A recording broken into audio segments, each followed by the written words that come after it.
Graça e paz, meu irmão, gratidão damos a Deus pela bênção da vida, pela oportunidade maravilhosa de abrirmos os olhos, pelo presente de Deus, por estarmos aqui outra vez para poder meditar, pensar na sinalização da mensagem do Senhor para as nossas vidas e principalmente para a gente buscar entender que todos nós temos ansiedades, expectativas e perguntas às vezes difíceis de uma resposta clara, que mesmo que essas perguntas sejam direcionadas ao Senhor, possa ser que a resposta ela não venha, pelo menos não no momento da pergunta e não no momento com a clareza que nós queríamos.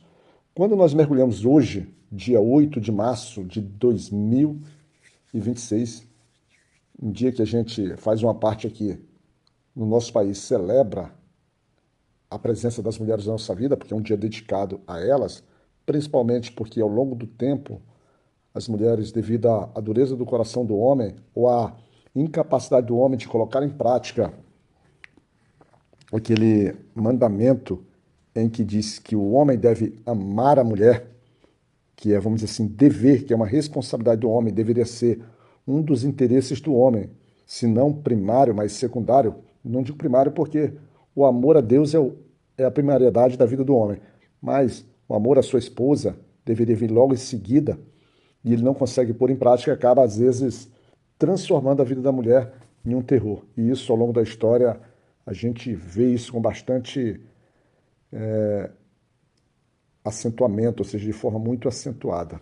Então, fica aqui o nosso feliz Dia das Mulheres. Eu tenho minha esposa, sou pai de duas meninas, tenho minhas irmãs e diversas amigas, diversas mulheres que compõem o nosso dia. Quando eu falo amigas, são mulheres que a gente conhece no nosso dia profissional, na nossa vida pessoal, na igreja, e elas merecem todo o cuidado, todo o respeito. Agora, é claro, cada uma um nível de cuidado e respeito dentro de cada relação, tá? De cada relação ali com os limites que devemos ter, tá bom? Feliz Dia das Mulheres.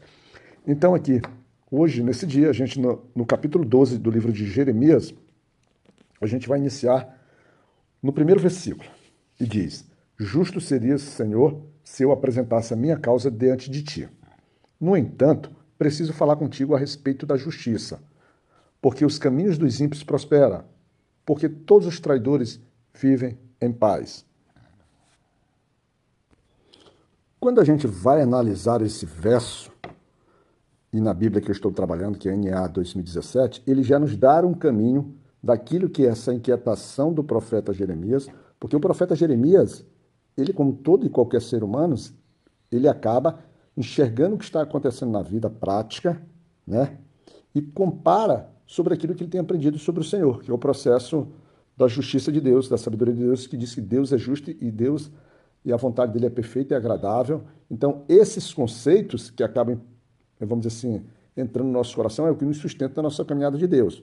Mas também esses conceitos, quando comparados com a vida prática, a gente parece que não consegue entender exatamente o que Deus estabeleceu e até que ponto é essa plenitude de verdade. Como, por exemplo, quando diz, quando diz assim, honrar teu pai e tua mãe, para que os teus dias se prolonguem sobre a terra, a gente automaticamente mentaliza a realidade ou a possibilidade, a conjectura que todo filho que é bom filho, que preza honrando seu pai e sua mãe, no mínimo viverá uma vida longa. E quando a gente fala uma vida longa, a gente poderia conceituar ou pegar o aspecto de uma vida próspera materialmente ou uma vida longa em termos de idade, em termos de longevidade, de tempo de permanência na Terra. Só que na vida prática, às vezes a gente vê filhos que têm essa característica, trazida pela Bíblia como algo bom, não só para a sua vida, como para a vida dos seus genitores, que vivem pouco, no aspecto de longevidade. Por vezes têm longevidade, mas materialmente vivem mal. Às vezes não tem nem longevidade e nem vida material boa, né? Tem isso. Ou outras vezes ele consegue de fato ter tanta longevidade quanto vida material boa. Só que quando ele olha para esse a que o verso está se referindo, a gente vai lá e encontra ímpios com vidas semelhantes, com as mesmas semelhanças, mostrando talvez também parte do versículo bíblico que fala sobre a chuva e o sol, né? E que também a chuva e o sol está para todos, e que também o trabalho faz com que o homem prospere. Então são diversas conjecturas, diversas, vamos dizer, percepções que acabam, por exemplo, dificultando o nosso entendimento. E é aí que pessoas que são descrentes na palavra do Senhor tentam buscar essas visões, principalmente, ou essa dificuldade de entendimento, ou essa, vamos dizer assim, complicação conceitual comparada com a prática, é que elas exploram para se manter no caminho, vamos dizer assim, do distanciamento da sua própria condenação. E o profeta aqui é alguém que, segundo a palavra do Senhor, o próprio Senhor, na verdade, e também segundo a própria palavra do Senhor, ele é alguém que, diferentemente desse ímpio, ele fala lá no versículo 3, ele diz assim, ó: mas tu, ó Senhor, me conheces, tu me vês e prova o que o meu coração sente em relação a ti, porque ele está fazendo uma comparação que esse ímpio, apesar dele se fazer, vamos dizer assim, dele se colocar, buscar a presença do Senhor, né? Assim, de uma forma para que a gente tenha uma clareza, o Senhor não estaria na presença dele. Ele não estaria. Pelo menos era o que se esperava. E a Bíblia NAA 2017, que é a que eu estou usando nesse devocional, ela já faz referência a três passagens bíblicas para tentar nos dar uma direção sobre isso. Ela nos leva lá para o livro de Salmos, capítulo 73, versículo 3, que ele vai falar um pouco, depois você vai na sua Bíblia, ele vai falar sobre essa primeira parte que Jeremias questiona sobre a prosperidade do ímpio, o caminho que leva ele à prosperidade. Ele vai pegar o livro de Jó, ele pega o livro de Jó lá no capítulo 12, versículo 6, que versa sobre a outra parte, a paz que se estabelece na vida desses ímpios. E ele pega também o livro de Abacuque, o capítulo 1, o versículo 13, em que ele fala que Deus, que os olhos de Deus estão sobre todos, que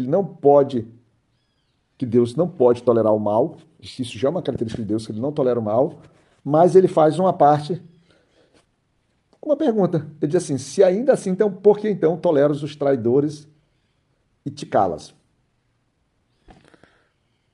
Em resumo, o profeta, ou no texto bíblico, nós temos outras passagens também de profetas que trazem um questionamento, levando como se Deus tenha permissividade para isso. Então, o que as pessoas querem é uma resposta direta. Senhor, se tu fala de justiça, se tua justiça é tão perfeita, por que então essas coisas acontecem? Por que eles prosperam? Por que eles se dão bem? E aí, o profeta Jeremias traz dentro do contexto que a terra está secando, que os animais estão morrendo, ou seja, essa prosperidade não está chegando à nação. Ele fala que não está chegando à nação, mas ele trata como se essa nação, vamos dizer assim, estivesse de toda igual a ele. E a gente bem sabe que não é assim. Que, na verdade, o predomínio da nação era mais a impiedade, a maldade, do que efetivamente pessoas devotadas com o coração no Senhor. Os ensinos, o caminho, as ordenanças, os mandamentos, a direção dada aos pais desse povo, né, desde lá da saída do Egito, era ao longo do tempo, pelos próprios pais ou ao longo do tempo, inclusive e principalmente na presença deles de filhos de gerações futuras, já foram praticamente desprezados. Quando você ler esse capítulo, você vai ver, assim como está lá em Abacuque, quando o profeta pergunta assim, então, por que então ele se cala, tipo, permitindo com que isso, que o próprio profeta Abacuque lá chama de mal, e aqui o profeta Jeremias traz no versículo 2, ele diz assim: tu os plantas e eles lançam raízes. Ele traz um sentido semelhante. Deus, é tu que plantas essas pessoas ímpias aqui no meio de nós, e eles estão lançando raízes, se tornando cada hora mais fortes, dominando sobre nós, e o teu povo ele é oprimido.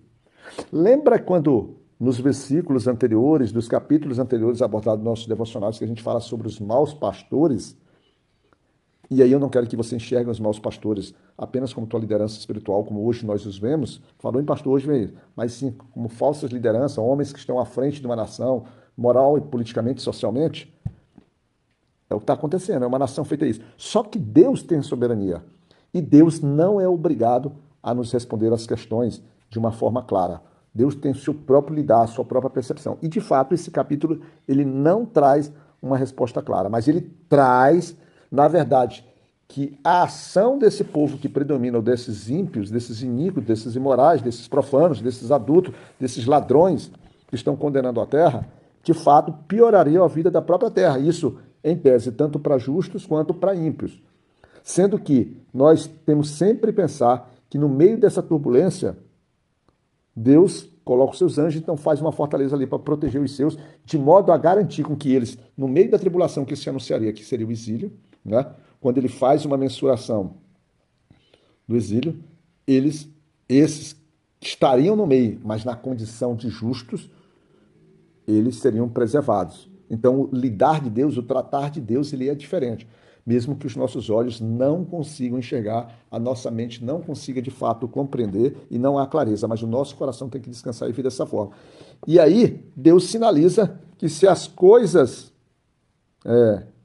que as coisas que efetivamente Jeremias estava vendo, elas piorariam, porque essa comparação era uma relação de homens ali do dia a dia, e ele fala, inclusive, que essa maldade, essa iniquidade, ou esses ímpios, ou essa prosperidade alcançava, inclusive, a casa de Jeremias, que eram pessoas que estavam contra o próprio profeta. Quando ele chega, e aí lembrando que lá atrás nós tivemos um devocional em que ele falava que nós não deveríamos confiar nem mesmo nos nossos irmãos, pelo menos numa situação dessa. Então ele fala assim que até mesmo os irmãos de Jeremias o perseguiam com fortes gritos. E Deus diz assim, não confie neles, ainda que eles digam coisas boas. Os vizinhos, né? No caso, esses vizinhos estão dentro da nossa própria casa.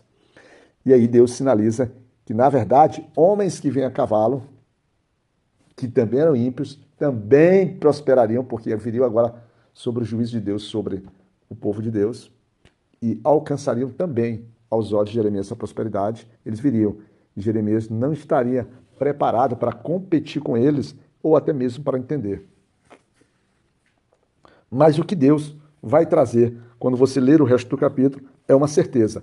Haverá justiça. E eles serão esses ímpios que Jeremias disse que foram plantados, né? Que foram plantados, esses ímpios que fizeram com que outros ímpios, agora de nações estrangeiras, viessem e se apoderassem das riquezas da herança que era dada para o povo de Deus. O próprio povo de Deus é herança de Deus, é criação de Deus. Mas eles tinham uma herança terrena, que seriam as terras, seriam as riquezas. E esses povos de fora, que também são ímpios, iriam se apoderar das riquezas dadas para o povo. Mas o Senhor deixa muito claro, lá no versículo 14, que diz assim, uma parte dele, eis que arrancarei da sua terra e arrancarei da casa de Judá do meio deles. Deus arrancará cada ímpio na presença do Pai. Arrancará. Só que existe o ímpio que, na verdade, está no processo de restauração. E esse, que é o ímpio no processo de restauração, que é aquele que apenas vivia o erro, que foi sendo, vamos dizer assim, ensinado e foi se permitido. Mas ainda, de alguma forma, seu coração ainda tem um temor ao Senhor de alguma forma. Esse que aprender, ele voltará para a presença do Senhor seguinte e receberá a sua herança. E essas nações ímpias também, que entenderem e se converterem, ele diz no versículo 16, se diligentemente aprenderem os caminhos do meu povo, se jurarem pelo meu nome, dizendo, tão certo como vive o Senhor, assim como no passado ensinaram o meu povo a jurar por Baal, então serão edificados no meio do povo. Ou seja, esses mesmos que levaram o povo de Deus a essa queda, ímpios que levaram o povo justo a praticar a impiedade, a prosperarem na impiedade e virem a queda, esses que se converterem, eles também serão alcançados, plantados para receber a herança. Irmãos, o capítulo ele não traz a resposta, porque Deus tem soberania e há coisas que é da linha de permissão do próprio Deus. E o capítulo, de fato, ele não traz a resposta. Tá bom? Então descansa no teu coração, continua servindo ao Senhor e não te alegra se tu prospera por meio da tua impiedade, por meio do teu distanciamento de Deus. Porque na hora que o juízo vier, certamente tu receberás o teu trato, e o teu trato será a condenação. Fica na graça de Deus e Pai, arrependa-te enquanto há tempo, venha para a casa de Deus, senta à mesa do Senhor como filho dele e que ele possa nos cuidar.